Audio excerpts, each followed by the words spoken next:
Many believe that the families determined where the burials were to take place, whether on land or sea, but each member made their own choice when preparing their service will. No crew members attended any of these funerals on land, and it wasn't until 40 years late, in 2009, that we as a group visited on a pilgrimage to England, where we had an opportunity to lay wreaths at sea in Plymouth and on the graves at Brookwood.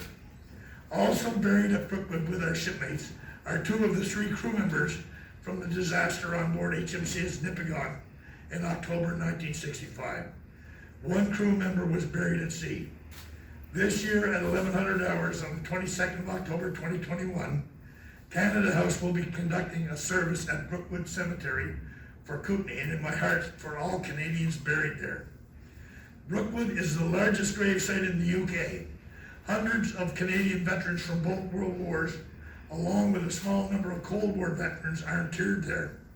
It is both a well-maintained place, an extremely humbling, and in my opinion, a very, very lonely place, and I would say not often visited.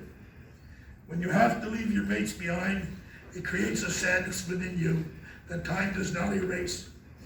A piece of your soul stays with them. You cannot forget their faces nor their smiles, and always the good memories.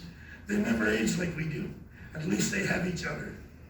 The Kootenay disaster was instrumental in the creation of the repatriation policy that we now have for our veterans whenever possible to bring them home. And Kootenay was one of the last times that full-body burials at sea were conducted by the RCN.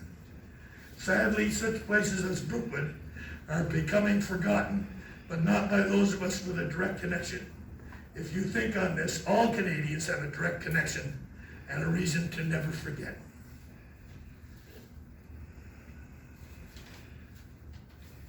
On a personal note, people should be reminded that during this period of time, there was no treatment or recognition of PTSD for survivors or their families. We will remember them. We are as one.